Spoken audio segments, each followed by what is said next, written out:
I really didn't want to make this video. Hey guys, it's me, Totally Human Productions. This is the first time you're hearing my voice, and I really didn't want it to be because of this. I apologize in advance for any, voice flubs, or, the fact this video isn't scripted and not well edited. I've never made this kind of content before, and I probably never will again, and I want this to be my raw thoughts on the situation without any, scripting. I think this makes the video more genuine, but that's not the point.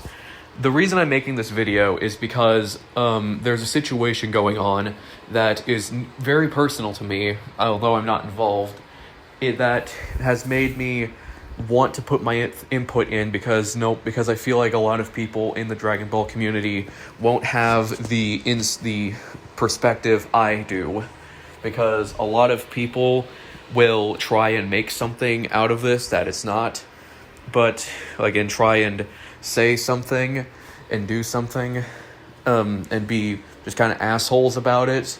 But we need to talk about Xeno Coffee. For those who don't know, Xeno Coffee is a now disgraced Dragon Ball YouTuber who would cover Dragon Ball games, specifically Xenoverse 2, and review the game under the lens of his modding experience. And that was until recently, when he was ousted from the Dragon Ball Xenoverse 2 revamp dev team for his disgusting behavior and being a Shotokan. And for those who don't know, that is the male version of Lolicon, which is being attracted to, children, basically. He is a PDF file, and I hate that I have to say that to not get fucking nuked off of YouTube. I mentioned earlier in the video that I have a unique perspective on this, and to an extent I do.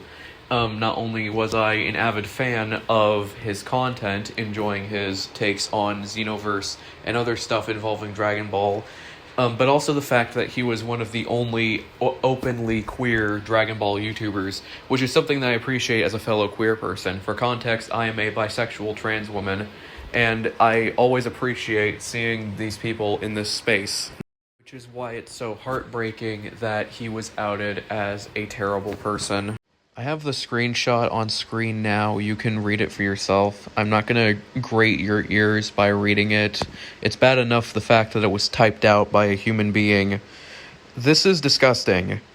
That should go without saying, but I guess in this current society, I need to say it. Especially for the people in the back and the people in office right now. But that's besides the point. In response to this situation, Xeno Coffee deleted all of his YouTube videos, YouTube channel, and deactivated his Twitter, and sent this message to a person named KK who he was previously associated with. I find this message incredibly infuriating. While I do understand clinging on to unhealthy coping mechanisms, especially if you have trauma and are on the autism spectrum, but that is not an excuse for your actions, especially if the unhealthy coping mechanism involves sexual content of minors.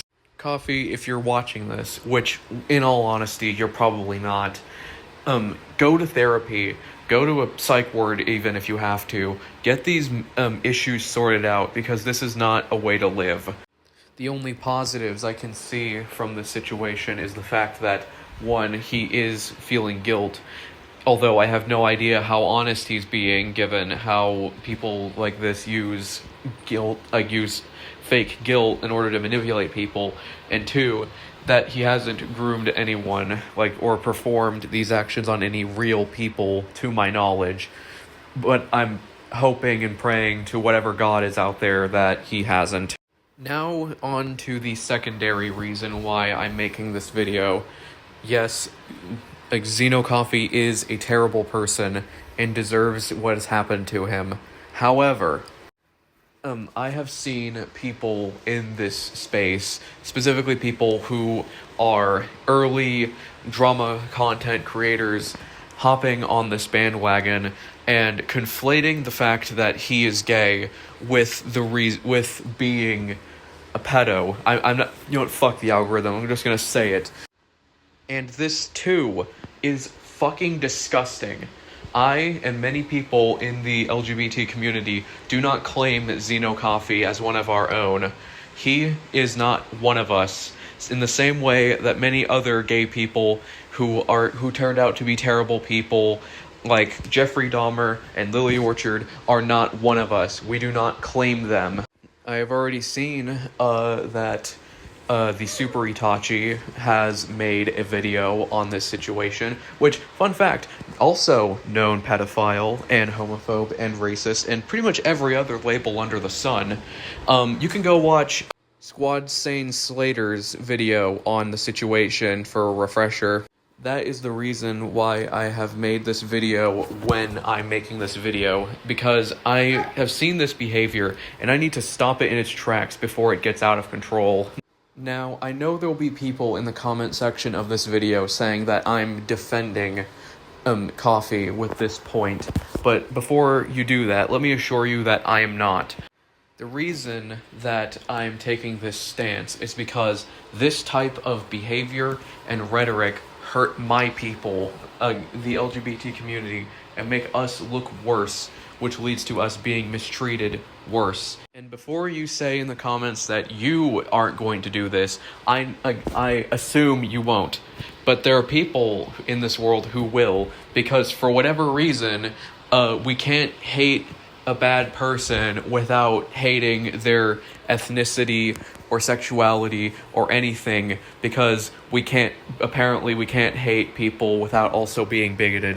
I think that's all I have to say right now. I'm probably not going to make another one of these videos again, and I certainly hope I don't. Well, until next time, see ya. At least I know I still got the modding corner.